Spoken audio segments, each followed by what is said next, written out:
You're listening to iCannabisRadio.com.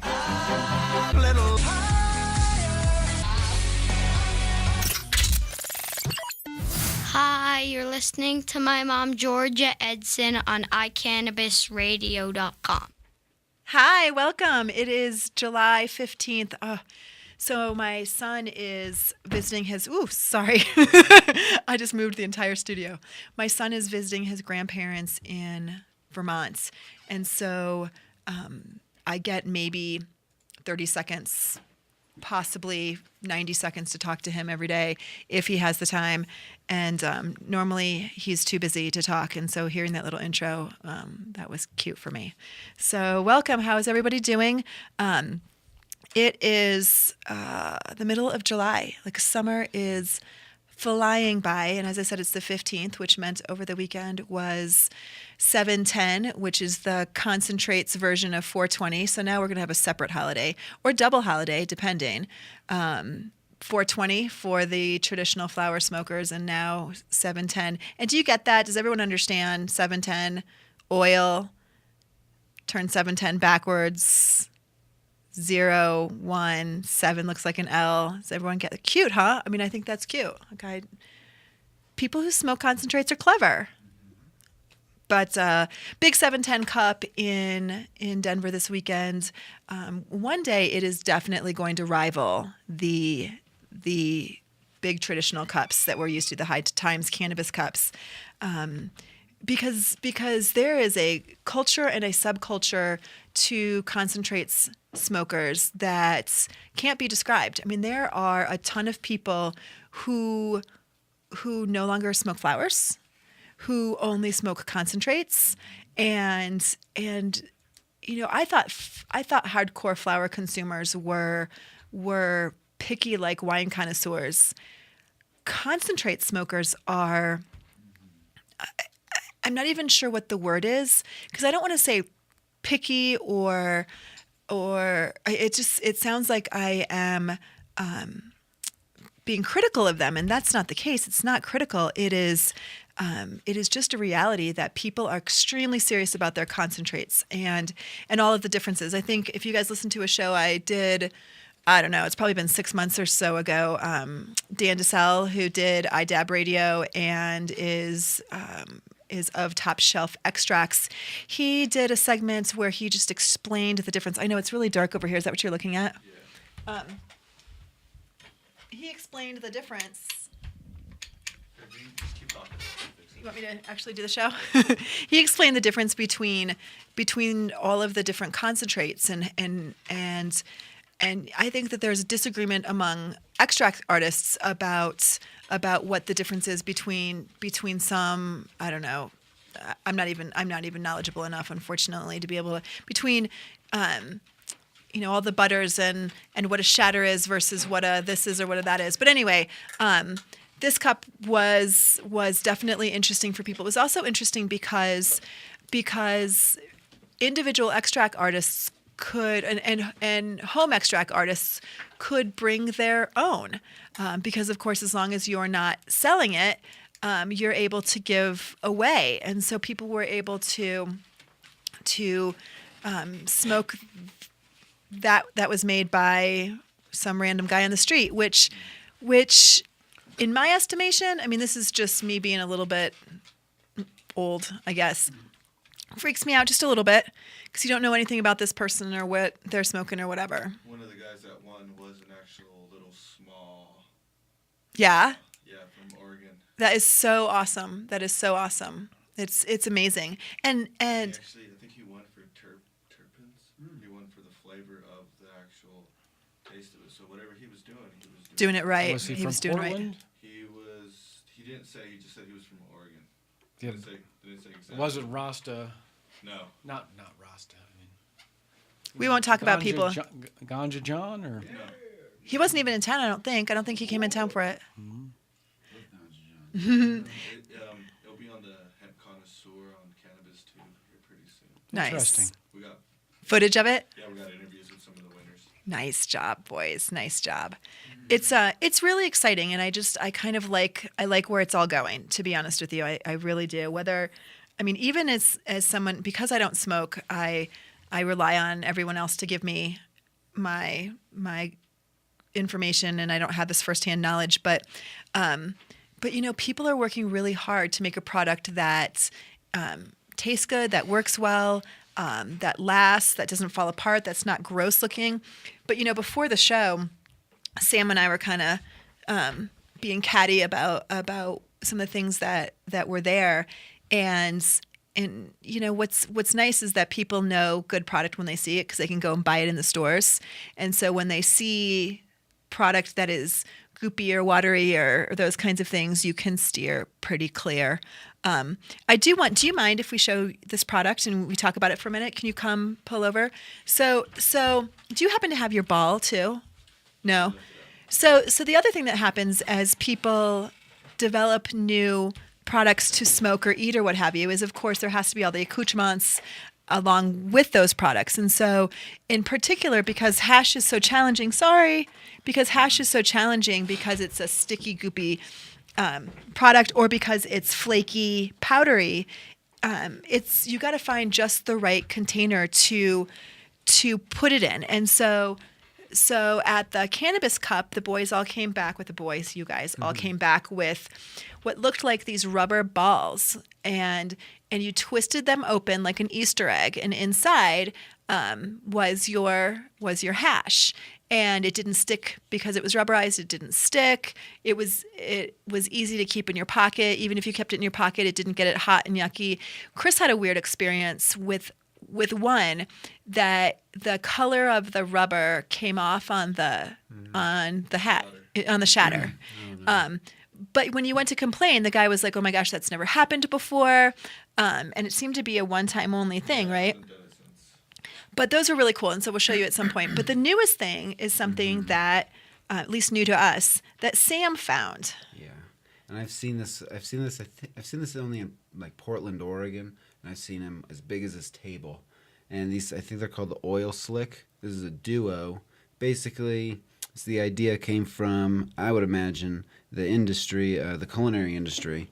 That's what it looks like to me. Yeah, because there's the same. I guess you can see there's the same basic little mat that you could make cookies on. That you put over, instead of using wax paper or parchment paper or what have you, that you put over, instead of spraying on a cookie sheet, you put this Silpat thing. Yeah, and so this is, I don't know if it's the same thing. It's probably different. Super similar. Yeah, and it's different sizes. This is the duo, so there's two. So I bought some shatter today, and it was pretty good, but it was sticking to the wax paper. So I took it off, and it's molding it. It doesn't stick at all. I mean, it's absolutely... And the two pieces stick together, so it stays pretty safe. Yeah. You're not going to drop it. It's heat resistant. What's it made out of? I'm not quite sure what it's made out of. Some toxic plastic material. Hopefully it's not. Smoking phthalates. Well, that's what we're trying to hope. I mean, I've seen, Ganja John, I've seen him hold as big as this table, a sheet of just this. And you can purge on it. You can vacuum purge the stuff on it. I think you can heat it to like 480 degrees, and it transfers the heat evenly. So this stuff is just wunderbar. And do you like that better than the ball that we were just talking about? Well, I've never used the ball, but I just from seeing it, I do. What's the ball called? Do you remember? It's the No Goo. It's another oil slick product. I think it's called the No Goo.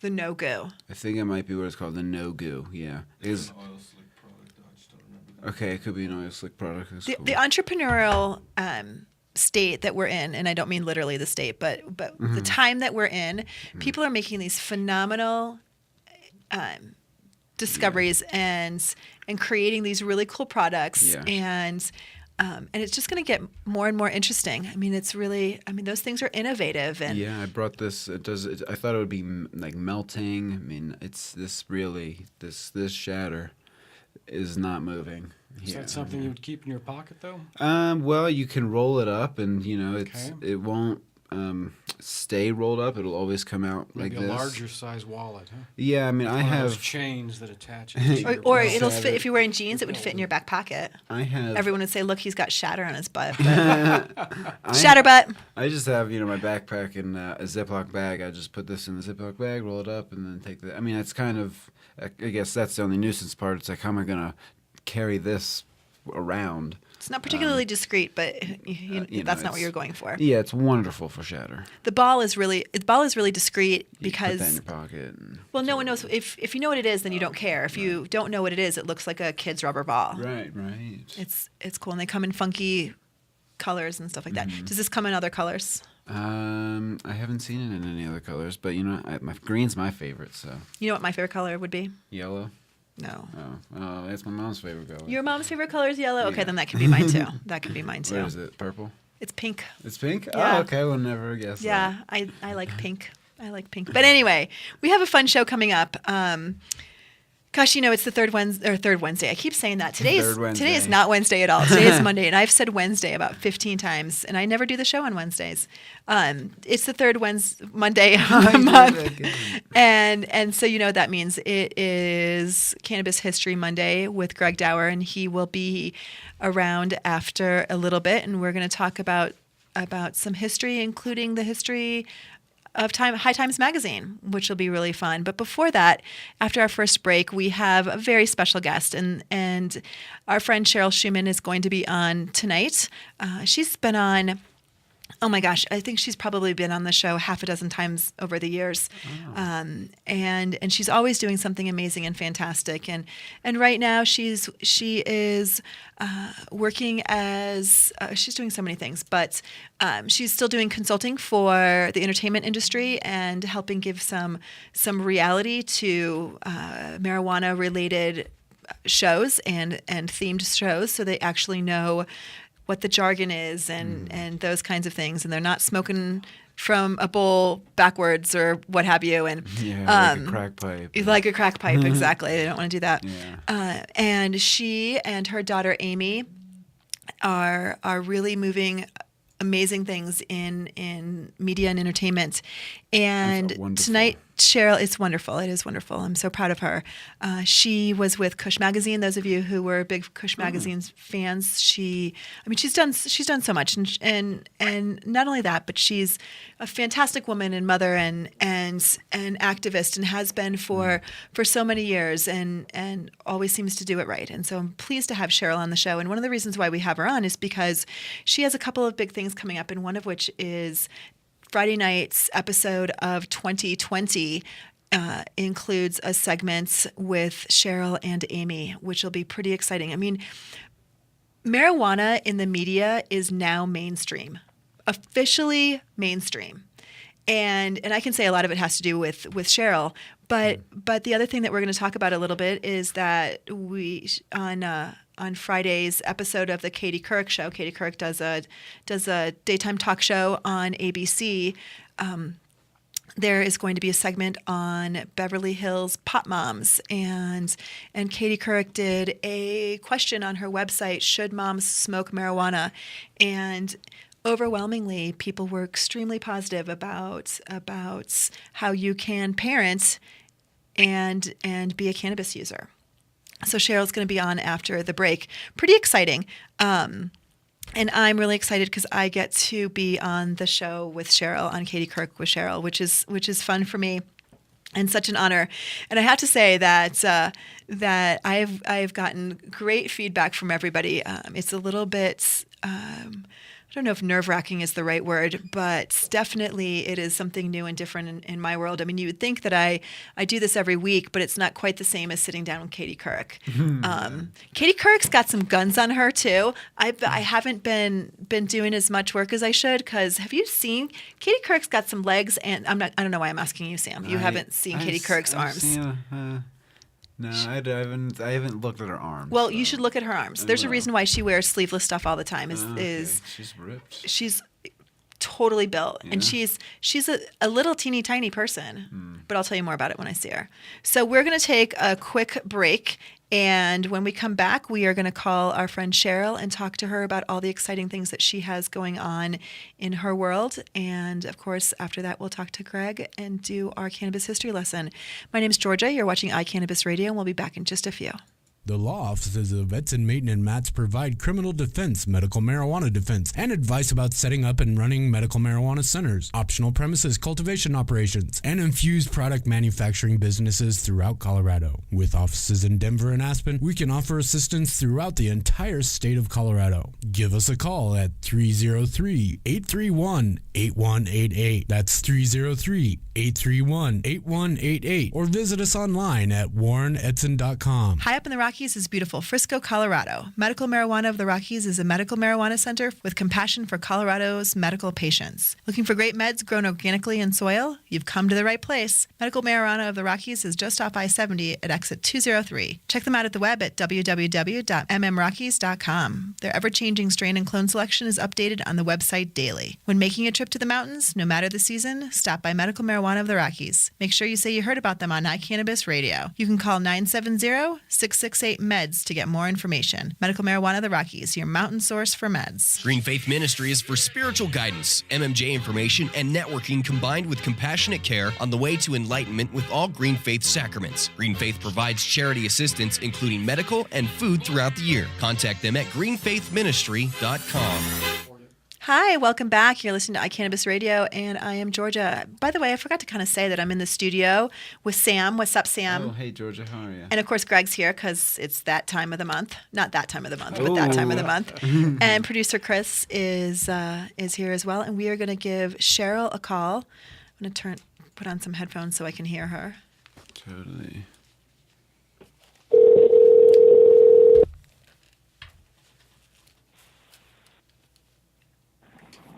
Hi there. Thanks for calling. It's Cheryl. I'm sorry I can't take your phone call. We'll call her back in just a couple minutes, and sometimes that happens when you're live on the air. It's just one of those things. So Pop Moms of Beverly Hills and Red Hot Helen Mirren. That's what's going to be on Katie Couric on Friday. Interestingly enough, just a little side note. So this Red show or movie or whatever it is. Is that the movie Red? Yeah. I love that movie. I think it's brand new. Like Red 2, Red Yeah. 3. Second one. Oh, well. It's a great movie. So Helen Mirren wanted one of the characters to do a voiceover instead of their regular voice. It's Warren's cousin. Oh, my God. Yeah. Kidding. No kidding. I don't know what the character's name is, though. That's wonderful. She's a great actress. Yeah, I don't think we get to meet her or anything. I think they probably hang out together. I don't think we get to hang out. I think they probably Not do in the things green very room. separately. I think I'm just guessing. Shall we go ahead and give Cheryl another ring real quick and see how she's doing? I bet her life is so busy. Probably. I bet her life is so busy. I can't even imagine. Hi there. Thanks for calling. It's Cheryl. I'm sorry I can't. It rings once.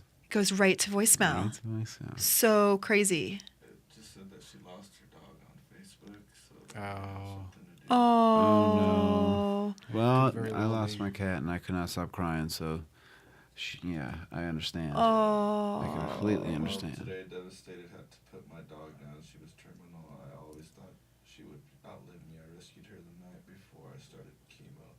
I wonder sometimes who rescued who. I love Abby so much. I always will.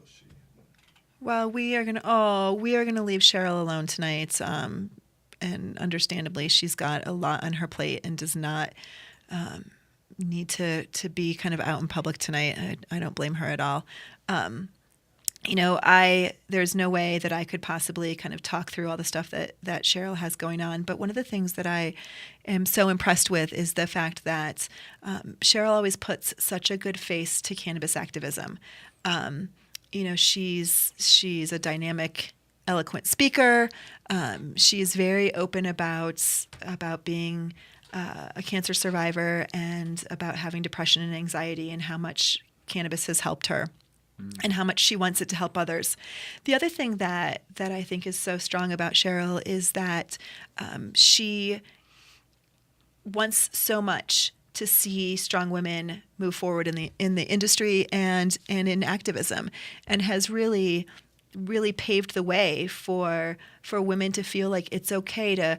She always talks about coming out of the marijuana closet, coming out of the cannabis closet, and she did that for me. In all honesty, I mean, it was because of Cheryl that I had my first public speaking engagement, and about this topic, and she made it feel so okay that it was really okay to talk about being a mom and about marijuana and about how our laws are wrong and about how marijuana is safe and how it's okay to use it and people shouldn't be judged for those kinds of things and all of the stuff that we all think in our heads, but there's something that kind of stops us from saying it out loud.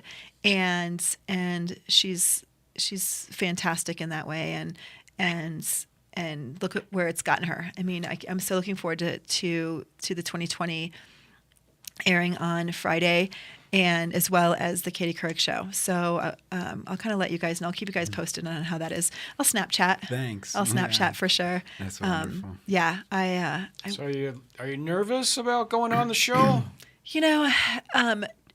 Not really. I mean, you know what? It feels a lot like going to a job interview where you have no idea what questions they're going to ask you.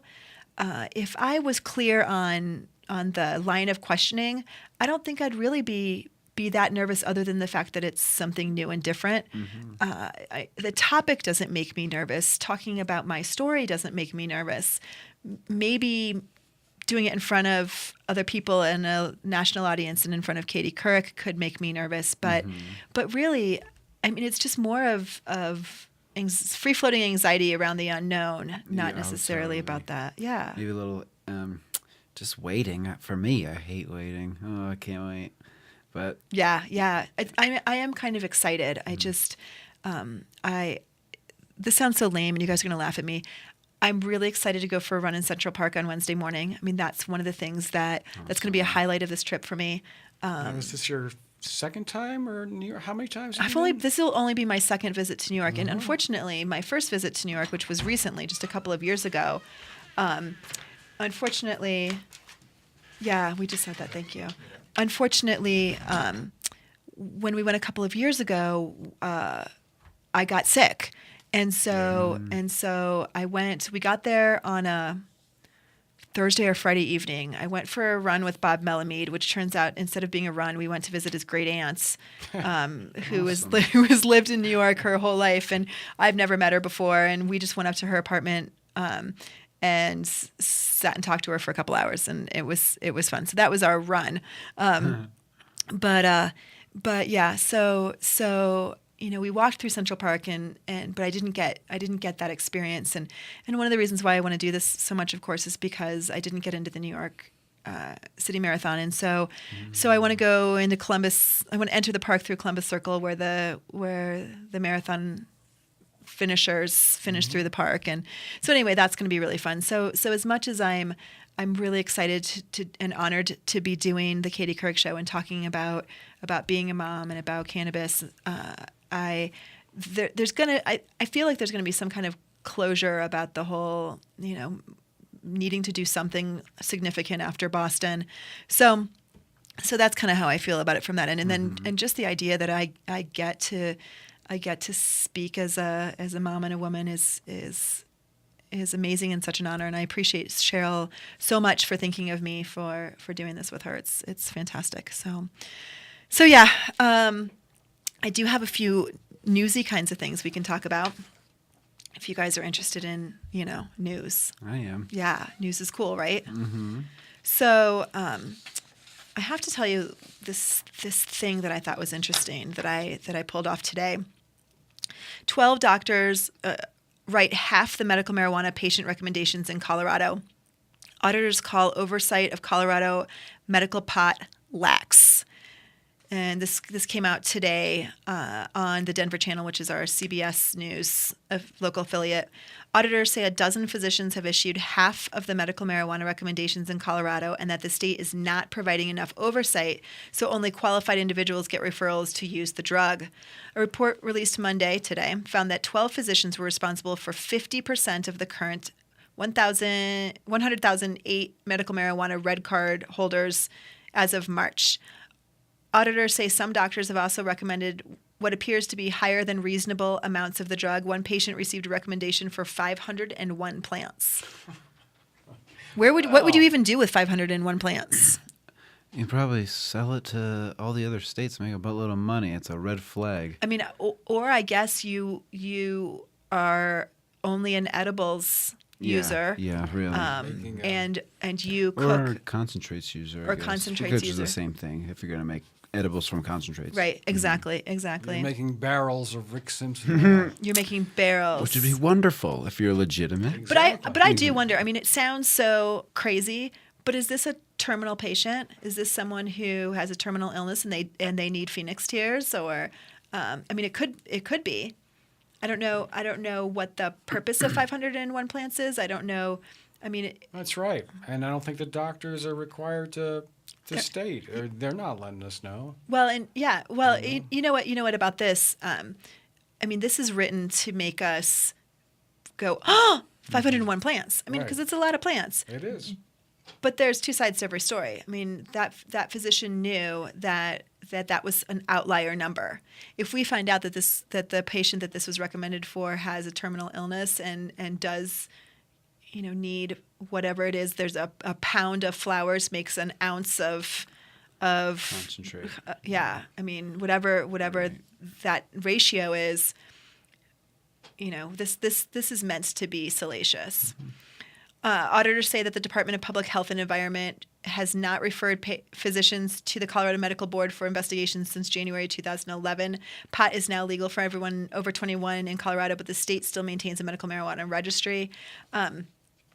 And we know that the case in Arapahoe County, I don't know if Warren's listening and he could give us some information, but the case in Arapahoe County, there were two physicians that were brought up based on the high plant counts, and both of those were overturned, and the physicians were found to be within their scope when making that recommendation. Again, I don't know who. I don't know who gets in the way when a physician makes a recommendation for oxycodone.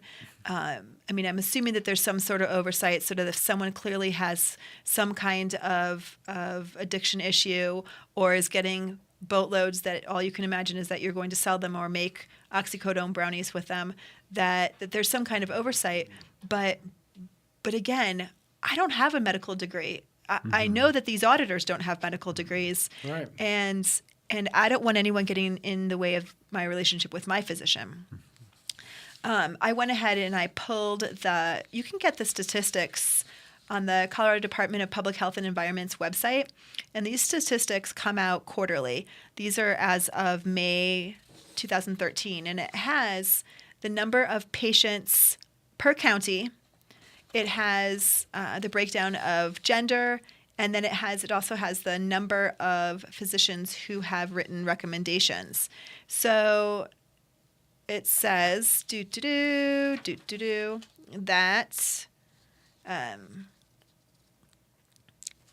this 220,000 new patient applications have been received since 2001. It's a lot of almost just shy of 250,000 applications. But some of those are Repeats. Mm-hmm. They are repeat. Definitely. Yeah. No. I'm sorry. So this is individual. New patient applications. Now, Okay. I don't remember when the application changed to say new and referral, and you had to check that top box. And definitely there are people who have had a red card previously who have checked new on that box. So the numbers are definitely, intended or not, they're duplicative. I think the intention is that this says new applicants and not renewals. But again, we know that some of those are duplicative.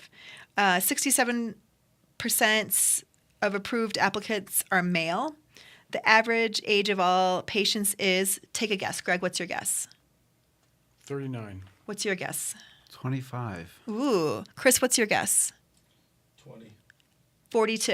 Wow. Mm-hmm. I thought like it was that. over 40, but I think I would win on that game show. Yes, you were definitely Yeah. closest without going over. Currently, 41 patients are minors. 59% of patients reside in the Denver area, which includes Adams County, Arapahoe, Boulder, Broomfield, Denver, Douglas, and Jefferson counties, with the remainder of patients residing throughout Colorado, which makes sense because that same bulk of the population lives in the general population lives in that area as well. Patients on the registry represent all debilitating conditions covered in Amendment 20. Severe pain accounts for what percentage of all represented conditions? 64%. Yeah, around 60. What do you think, Chris? I wasn't paying attention. I'm sorry. That's okay. So the severe pain accounts for 94% of all reported conditions. Wow. Muscle spasms account for the second most reported condition at 15%. Now remember, you can have multiple conditions, and so lots of other conditions include severe pain, and then severe pain can stand on its own like it does for me. Let's see. 57% of patients have designated a primary caregiver, someone who has significant responsibility for managing the care of the patient with a debilitating medical condition. More than 800 different physicians have signed for current patients in Colorado. Well, that's incredible, really. Right. So Because that really does say that, it's not just, 6 doctors who are writing, all the scripts. I mean, they're saying they're writing 50% of the scripts. So 12 doctors. Recommendations. So 12 doctors are writing, according to this, writing 50%, and 700 That's amazing. 788 are writing the rest. Here we're still having the federal government say that marijuana has no medical use, and there's 800 doctors in Colorado that have recommended it. That's incredible to me. Well, and hold that thought, because I in talking about going to New York, I want to spend a couple minutes in talking about what happened in New York this morning with their medical marijuana initiative, and one of the reasons why it may actually pass this time. But we're going to take a quick break. I am Georgia, and you're listening to iCannabis Radio. Be right back. Let's face it, rules and regulations are complicated, especially in the field of medical marijuana. Let Medical Marijuana 101 help you get through the compliance process. We can also explain to you your employment requirements, your employees, and your business. But our work doesn't stop there. Our experience in cultivation ranges from the design of grow rooms to the diagnosis and resolution of grow problems. Visit us at www.medicalmarijuana101.com or call 303-388-7706. That's 303-388-7706. Whether you are a commercial grower or cultivate as a hobby, No Dough Urban Garden Supply is Denver's first stop for your hydroponic grow needs. With a wide range of products including House and Garden, Botanicare, and Fox Farm, their knowledgeable staff can get you started on your first garden or help you with your well-established business. No Dough Urban Garden Supply is located in downtown Denver at 1330 27th Street, 4 blocks north of Coors Field near MMD of Colorado. They are open 6 days a week from 11 a.m. to 6 p.m. Call 303-296-3424 or visit them on the web at www.nodoughurbangardensupply.com. Are you a medical marijuana patient or interested in finding out how to become one? Contact Mile High Wellness, where your care is our concern. Conveniently located on Hamden and Tamarack in the Whole Foods parking lot behind Proof of the Pudding, Mile High Wellness offers a wide variety of edibles, hashes, and some of Colorado's top strains. Mile High Wellness, where your care is our concern. 3525 South Tamarack, Suite 110, on the corner of Hamden and Tamarack. 720-382-8516. Mile High Wellness, where your care is our concern. I'm Gary Johnson, and you're listening to iCannabis Radio, and I want to say, talk it up, Colorado. Hi, welcome back. I was just trying to find this article. I wasn't planning on talking about New York, and so I didn't print it out, unfortunately. But if you were asking if I just straightened out my bra strap on the radio, I did. Sometimes I forget when I don't have a laptop. If you're wondering why I'm not in the chat room, I don't have a laptop in front of me. But if I don't have the laptop in front of me, I think I'm just talking to you guys on the phone. But I'm not. I'm talking to you guys and you can see me. I just can't see you. Anyway, so New York's medical marijuana initiative passed the House today, which it's done in the past before, and it always gets held up by the Senate. And one of the reasons why it passed and why they think there's a good possibility that it's actually going to pass overall this year is because physicians came out in mass in support of medical marijuana, and it was fantastic. Physicians have started compassionate care groups and those kinds of things, and as I was kind of processing, as I'm going to New York and I'm thinking, it's hard going to a place where patients can't get their medicine, and it feels kind of wrong. I was processing, why is it that people feel like they should second guess doctors? I just don't get it. And so I'm really pleased that these physicians have come out strongly in favor saying that they would indeed recommend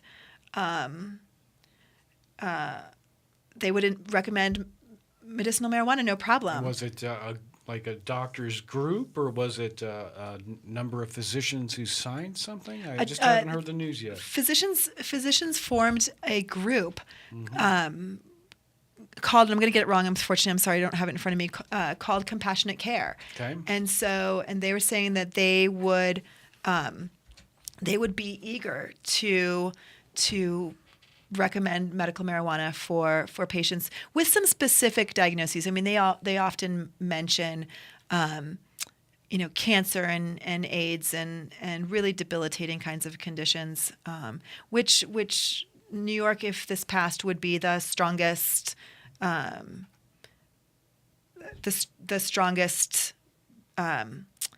regulated system. I mean, they would really curtail it.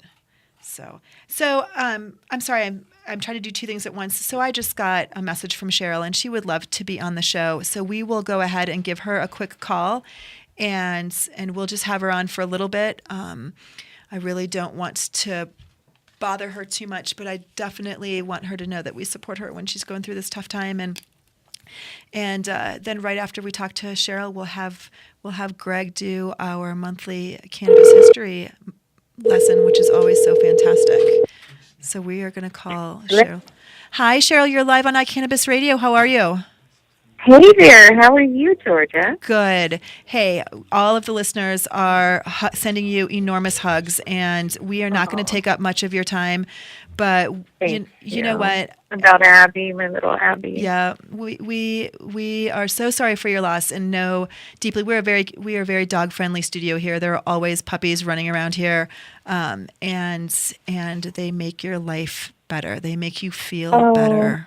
Yeah, she is just the sweetest little thing. I tell you, it was so funny. Fred, I think you met Fred, my former partner, and the gentleman who helped me start Beverly Hills Normal. When I was sick and he used to visit me in the hospital, he used to call it puppy therapy, and he would take me to the pet store in my wheelchair. And there was this cutest little puppy in there that was a soft-coated Wheaten Terrier, and we just fell in love with it. And we couldn't afford it at that time, though, because it was like $1,800. Gosh. And the night before I was going into chemo, I was looking on Craigslist because I love Craigslist. And there was this cutest little picture of her, and she was about 6 months old, and the people had lost their homes. And they just had her tied up to the porch and basically said somebody needs to come and get this dog. And I just saw her little picture in there, and I just fell in love with her. And so I rescued her that night. And I often think to myself, did I rescue her or did she rescue me? Right. Because that little dog saved my life. She was with me for a good 3.5, 4 years, and just the sweetest little thing. So what's really ironic, Georgia, is I always thought that she would outlive me. That's what's so strange. And she was just such a sweetie. And about a month ago, I looked over, and she just looked at me, and she couldn't move. And I took her to the doctor, and they examined her and everything, and then they called me, and they said, we need you to come in. We need to speak to you in person. And just a knee-jerk reaction, because she's so young, I said, is my dog going to die? And that's what it was. I mean, out of the blue. Oh. And she was gone. They told me 2 weeks, but, I actually, do you remember that doctor, the vet that was in the news recently? Yeah, I talked about it on the show. That's what, yeah. He ironically reached out to me. So he had this cannabis companion for dogs.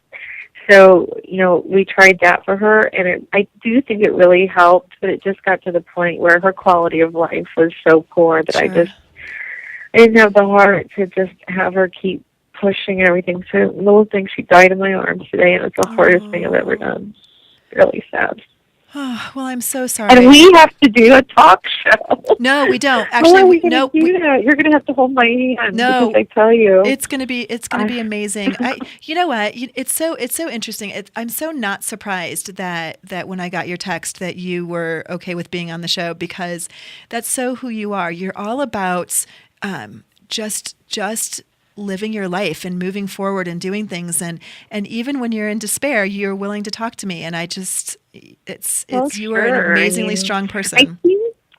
I think it's very, very important. I've had people criticize me for showing emotion or for telling too much or being too open or too dramatic. I've had people say, she's so dramatic, and I mean, maybe that's not good. I don't know. But, I made a promise, when I survived, I just made a promise to live an authentic life.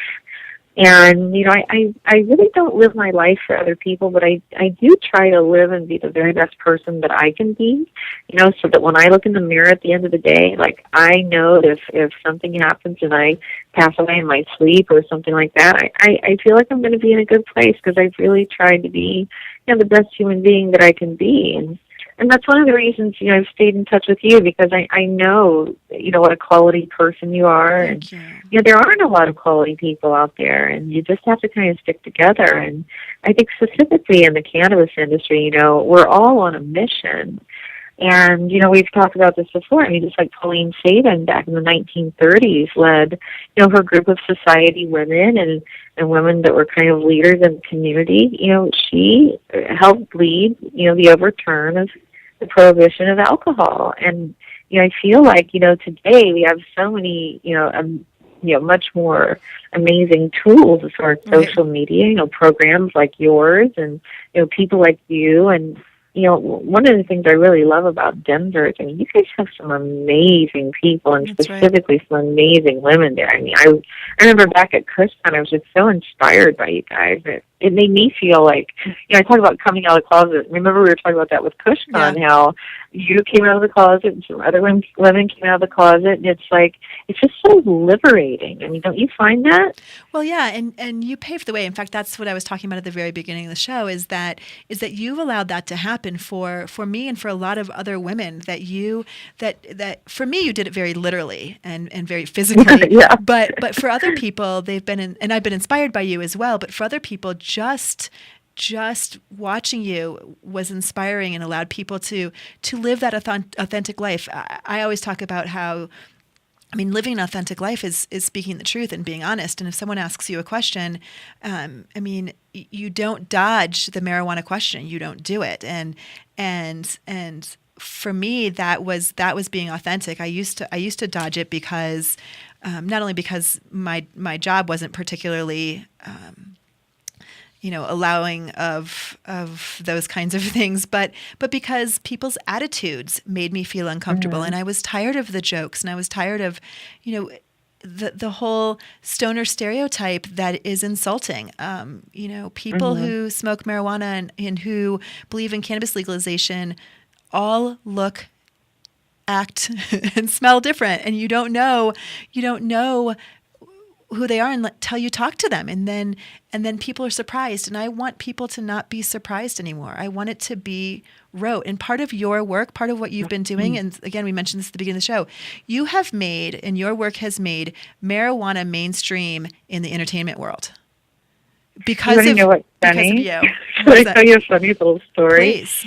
A friend of mine, Al Olson, I don't know if you know him or not, but he's one of the producers of the Today Show. And I used to do a lot of stuff with the Today Show way back in the 90s, right?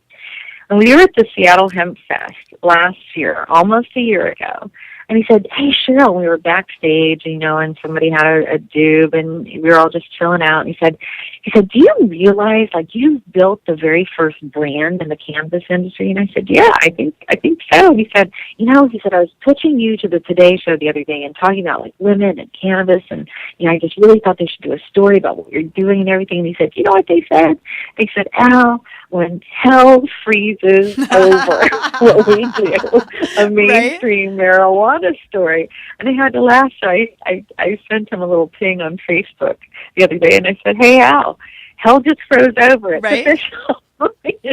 Right? I'm going to send him a message too. That's great. That is great. Well, we only have another minute or so left. Can you real quick tell, I know, in 60 seconds or less, tell us about what you have going on, about 2020, a little bit about Katie. You have so many irons in the fire. Well, I signed with William Morris Endeavor. They're packaging me for a reality series, for media, for feature films about my life story and a book and so forth and so on. And we just had a media blitz. I documented a cannabis tasting at my house that hit the internet on the same day that Andrea Sanderlin, the New York City mom, ran a multi-million-dollar operation, and it just went crazy. We've been getting calls right and left from ABC, Good Morning America, NBC, CBS, The Today Show, Access Hollywood, all of that. Wow. And we decided to go with an exclusive with ABC. And you are going to join me on the Katie Couric Show, and I hope everyone watches. It will be airing on Friday, the 19th, and 2020 will air the same night. And it's all about some amazing women who happen to love cannabis. Awesome. And we love you, and I cannot wait to see you. Thank you so much for your time. I am Thank you. So terribly sorry for your loss, and I cannot wait to see you tomorrow. Thank you so much. I'll see you then. All right. We've been talking to Cheryl Shuman. We're going to take a quick break, and we'll be right back. Are you a runner? Are you a runner who supports marijuana legalization? Run on Grass is a group of athletes actively seeking to change our marijuana laws. We speak the truth about cannabis, bringing the message through our feet to new ears. Check out runongrass.com to find out more about us, our events, and how to join up or how to sponsor a runner. If you're in the Denver area, please join us for runs or start a group in your area. Running not your thing? Any sport can do it. On grass. Runongrass.com. Hi, I'm Josh Stanley. And I'm Jesse Stanley. Two of the brothers here from National Geographic's American Weed, and we'd like to invite you to come into our dispensaries in Colorado Springs. Come in for the most pure organic strain selection in Colorado. It's all hand-grown by the Stanley brothers, especially for our patients. So come in and visit us at our two locations, East Platte and West Colorado. And remember, always be kind to each other. The National Cannabis Industry Association would like to thank its members who represent the leading professional businesses in America's emerging legal cannabis market. NCIA is the only organization that has unified legitimate cannabis business across the nation to fight for real reform in Washington, D.C. For more information or to make your business a member, visit us online at thecannabisindustry.org. Hi, welcome back. Thanks for listening. We want to thank Cheryl Shuman. Please look at her at Facebook or Twitter and Google her. She's amazing. It is that time, Greg. It is Cannabis History Lesson. Greg Daurer, thank you so much for joining us. What do you got on your plate tonight? Well, Georgia, I just want to congratulate you and Cheryl for getting those gigs, and I'm sure you'll present a real good face to America. And congratulations. It's really refreshing to see how much the media is doing treatments on the various issues regarding marijuana these days, and it's just exponentiated like crazy, especially since we in Colorado passed the, Tax and Regulate Amendment 64, initiative. So it's been great to see. I actually was interviewed myself by an Australian reporter, a video journalist named Nick Lazaretis. I hope I'm pronouncing that right, for a Dateline TV show they have there in Australia. And Nick was here actually in the JDR studio and was the here. iCannabis Radio studio Right, during the I'm JDR sorry. show. You always have to correct me. Yes, that's right. Exactly. And he was here filming Tim and Bike. Yep. And I just happened to be chatting with him after the taping here, and I said, it's just incredible to see because, we were the first state to have convictions under the federal law against marijuana back in 1937. And he said, oh, really? And he started asking me some stuff about that. Little did he know. I started presenting it to him just like I have here over the past several months. Yeah. So we set up a time where he would interview me about Denver and its place and Colorado, and why was it here? People associate, maybe internationally, California with legalization of marijuana, but not Colorado. That's right. So why Colorado? And I told him some of the things that we've gone over here in the past, but it's kind of fun to revisit the subject. I told him how, again, we had the first arrest here, and that it was very common during the 30s to be able to buy marijuana in Denver if you are on Larimer Street.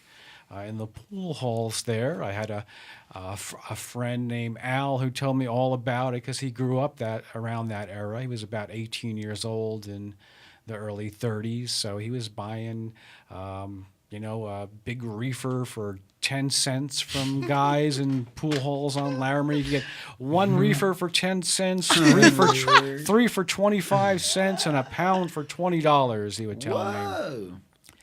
So sticks, stems, leaves. So I bugs. Agreed to meet with the reporter, and he asked me where I would pick because he wanted to get somewhere outdoors. He wanted a connection to the Beat era too, because I told him a little about Jack Kerouac and Allen Ginsberg coming here because of Neil Cassidy, the Denver born and bred beat figure who turned lots of people onto marijuana and grew up around Larimer Street.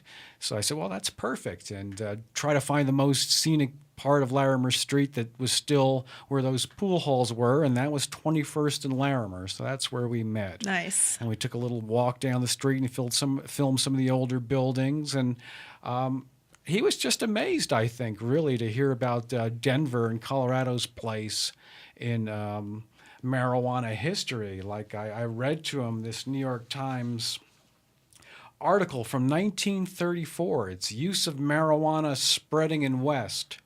Poisonous weed is being sold quite freely in pool halls and beer gardens. Children said to buy it. Narcotic Bureau officials say law gives no authority to stop traffic. And it says here it's marijuana use is proceeding virtually unchecked in Colorado and other western states with a large Spanish-American population. The drug is particularly popular with Latin Americans, and its use is rapidly spreading to include all classes. Yay! Oh, no, sorry.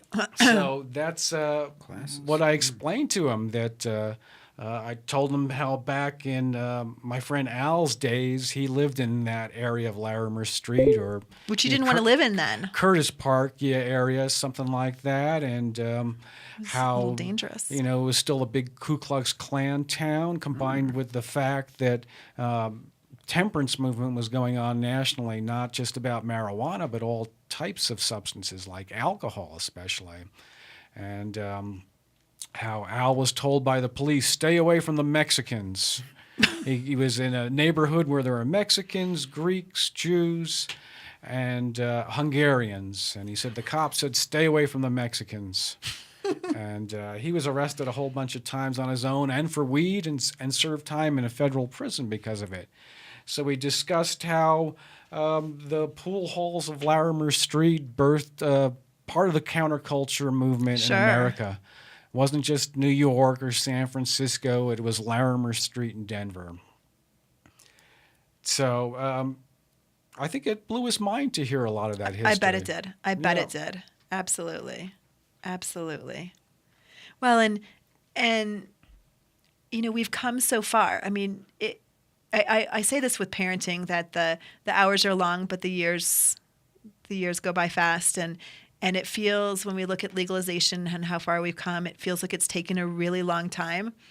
But we're talking about 70 years. That's right. And there were laws against marijuana even before the federal law here in Colorado. And so while it's a ridiculous amount of time because it shouldn't have been that way, I mean, in the scheme of things, it's moved. It's moved. We've made vast differences. Yeah. And what I tried to tell them, too, is that Denver has really, for a good 70-plus years had a marijuana culture to it. These are people who shared it and smoked it. I mean, when Jack Kerouac, the writer, was out here, some of his friends that he met at Columbia University who were from Denver took him to Elitch Gardens, the old location where it first was, and they smoked marijuana there, and they used to refer to marijuana as Elitch or Elitch Gardens when they were going to smoke it, especially if they're going to talk about it on a bus or something, so they would have a code word. But this word for an amusement park was their word for marijuana. That's a great word. Should we start using that? I love that. Go Elitch. My friends used to call it Bob. Oh, okay, for Bob Marley, I guess. No, well, just because you could just no one really thought much of it if you talked about Bob. Gonna go see Bob. Gonna go visit Bob. Gonna go pick Bob up. Yeah. Have you seen Bob lately? And now people talk quite freely about it on public transportation here in Denver. Oh, yeah. Can often smell it on somebody. Oh, yeah. Oh, yeah. I always want to get, if the Smelly Bag Company would just give me like a box, with their logo and advertising information, I'd hand them out on buses. Here, bud, I think you probably need this. Want to have one of these. Oh, cool. Thank you. You smell good. So the smelling thing, can I just say for just a second, I you know how I regularly complain about the fact that people complain about the smell of marijuana, both from grows and just people smoking. I drove past the Purina dog food company today, like literally on I-70, like drove right past it. And I smell it frequently, where I live. It was so strong that I am not kidding. It turned my stomach. Yeah. It turned my stomach. And it's never occurred to me, not even one time, that I should call my council person and complain. Mm-hmm. And all these brew pubs, I mean, hops. You know what brew pubs smell like when they're ass doing everything? Yeah. And it smells like a distillery. It does. And what does the distillery smell like? It smells like a brewery. Right. I mean, there's this huge charred bread smell in the air. You're just driving down Calumet past Stranahan's. Well, and then as I'm driving east on I-70, right, I then went past the Safeway distribution center that has their bakery. And guess what I smelled then? What smelled beautiful and wonderful to me, which was bread. But to someone else, that might be just as noxious as the dog food was to me. Did I complain about, I just need to make that point as often as I possibly can. That's aromatherapy. Ammonia and all this nasty shit. Oh, yeah.